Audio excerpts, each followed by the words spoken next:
Hello Kathden fans! Ito na nga ha, advance congratulations sa Kathden. Kasi nga maliban dito sa nominations nila sa VP Choice Awards or 7th VP Choice Awards mga sombreros. Ay ito muna ha. Kasi sa endorsements sa Pilipinas mga kasombreros ay masasabi na nating Queen and King of endorsements itong Kathden mga kasombreros.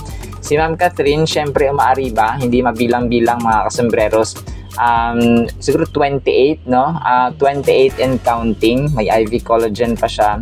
So ito no, TNT, Colgate, Sunsilk, Uratex, Lazada, Pepsi, Century Tuna, Great Taste, by Jessic, ang dami, Banco BPI, KFC, Ideal Vision, AIA, ang dami mga kasombreros no, V Collagen, ano ba to, The Shawarma Shack, TCL, CAD, IV, Gatorade. Sobrang dami mga kasombreros. Bench, no? Syempre, natin kalimutan ng Bench. Lancome, no? Sobrang dami mga kasombreros. And then si Pops Alden naman, may Cebuana, may BDO, may yung Honda Giorno, may ano nga ba yun? Basta ang dami mga kasombreros. Hindi ko na mabilang-bilang yung kanilang mga endorsements dito. Hindi ko lang na-compile yung kay Sir Alden, pero sobrang dami. King and Queen sila ng kumbaga pa ng endorsements mga kasombreros. And then ito no, si Daddy Day ay My Day, napa-story siya sa kanyang social media account mga kasombreros no. Si Alden Richards yung sa bike mga kasombreros, pero yung itsura niya parang inedit-edit ng konti na may halong itsura niya tapos kay Sir Alden mga kasombreros, and match kasi syempre no, nagmana sa kanyang Daddy Day ang itsura ni Pops Alden mga kasombreros. Sobrang igop kumbaga pa. Tapos ito na na-discover ko dito mga kasombreros, yung isa pang award ni Sir Alden Richards. Maliban kasi sa Movie Actor of the Year, tapos syempre yung Pulang Araw niya, and then yung Hello Love Again nila ni Ma'am Catherine mga kasombreros, ay meron pala siyang dito no. Hindi ko alam kung ano to kasi parang second choice VP Choice Awards ba ito. Kung kasama dito yung TV Male Icon of the Decade mga kasombreros na isasama ng ano. So hindi basta-basta ito ha.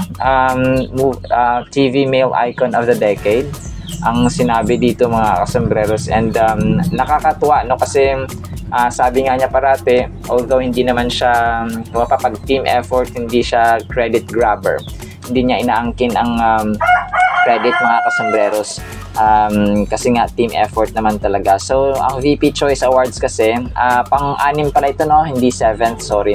6th VP Choice Awards, nag-countdown na sila, nag-post sila kagabi ng People's Online Voting, the final countdown, April 15, 2025. So ngayong araw yan, sa Facebook Reels. So sa mga hindi po nakakaalam, search niyo po sa Google Play Store ninyo, sa inyong cellphone or App Store ninyo kapag iPhone, yung VP Choice Awards na mobile app mga kasombreros. Tas doon po kayo magboboto. Sabi dito 7 PM yung yung end, mamaya sa Facebook Reels, tapos app naman ay 11 PM. So mas malaga kasi parang bukas yata yung kanilang kanilang awarding mga kasombreros. So tapos sabi dito ay isang share sa Facebook mga kasombreros, ang katumbas po nun ay 5 boto.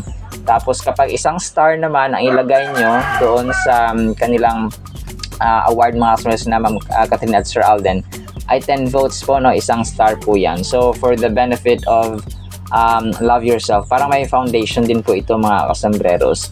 So let's pray and hope na Kathden ang mananalo mga kasombreros sa movie actor and movie actress. Tapos yung Pulang Araw at saka Hello Love Again ang movie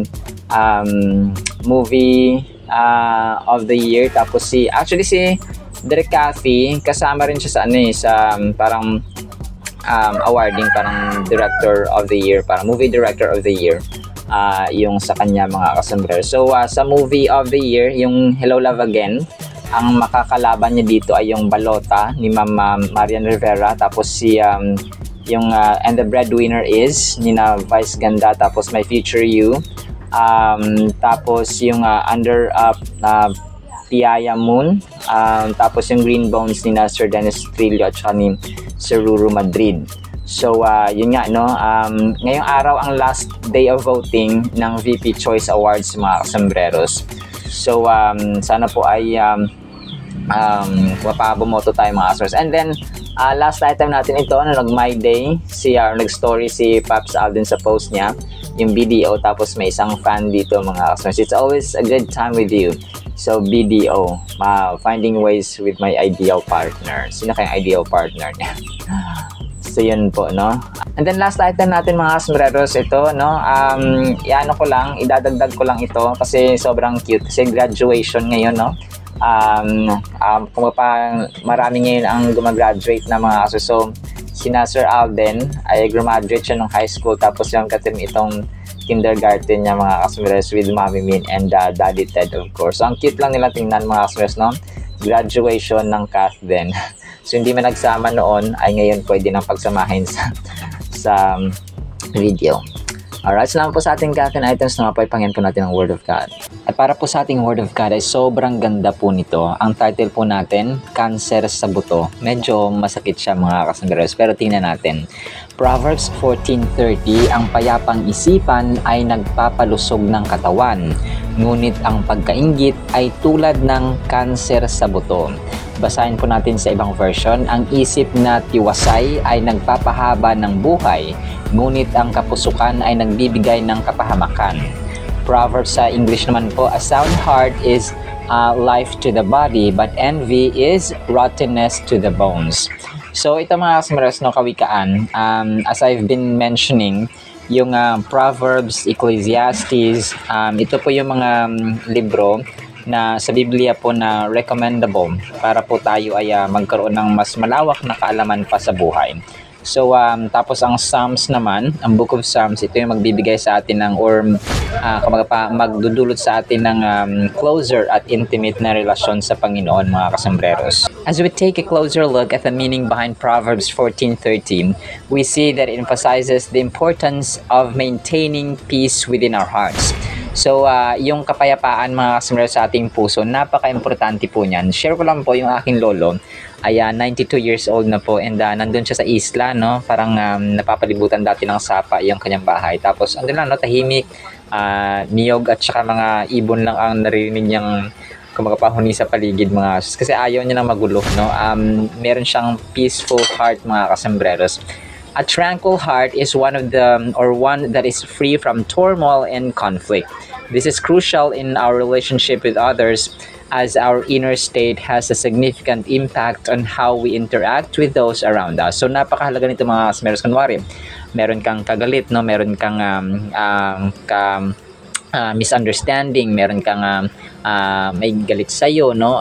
Vice versa, kung meron kang kagalit at merong galit sa'yo, so ganun din po yun, mga kasambreros. And a heart that is at rest often finds it easier to be compassionate, forgiving, and understanding. So totoo po ito talaga, na kapag ang puso po natin ay may peace, may calmness, merong pagpapatawad, madali na lang sa atin na maging mawain, maging mapagbigay, and so on, mga kasambreros. Kung kaya iwasan po natin ang cancer sa buto, kasi nakakabulok pala, no, ng buto, mga kasambreros, yung meron kang yung pusong mainggitin, no, pusong may mapusok, o pusong basta meron kang yabang, and so on. So yung puso natin, kapag nilagyan natin ng mga basura, no, let's treat them or these bad characters, mga kasambreros, as basura, no, mga pupo at saka mga basta basura, mga kasas, yung puot, yung galit, yung inggit, yung yabang, yung pagmumura, and so on. So lahat ng ito, mga kasas, ang tanggalin natin, linisin natin ating puso. Instead, mamuhay tayo na may kapayapaan sa ating puso, so that we will live peacefully among others. So it's worth noting that envy, kaya yung pagiging mainggitin natin, is a formidable foe that can infiltrate our hearts. So ano siya, kalaban talaga siya ng ating puso, mga kasas, yung inggit. Take note of that, no? Na ang ating puso po ay wag nating lagyan ng basura na inggit, kasi kapag nalagyan ng basura dyan, mabubulok yan, and then yun nga, no, magiging cancer siya sa buto na hindi natin namamalayan, na tayo rin pala ay tutuklawin at papatayin ng yung cancer, di ba, pinapatay niya yung immune system, nilalabanan niya, at saka pinapatay yung ating good bacteria. So parang ganun din po ang inggit, no? Yung ating papatay niya yung ating joy, papatay niya yung ating happiness, yung ating compassion, yung ating forgiveness, yung ating humility and so on. Papatayin ng inggit, mga customers. Kung kaya magiging cancer siya sa atin, na hindi siya cancer na sakit na literal sa physical, kundi sa ating spiritual and bilang mortal na individual, mga kasombrero, para makamove forward tayo and we will have a better future kasama ng ating pamilya o ng sino mang kasama natin sa buhay, mga kasombrero. So right, so masaya, actually masaya at saka punong-puno ng purpose kapag tayo po ay nabubuhay sa isang tahanan, sa isang buhay na may kapayapaan sa bawat isa.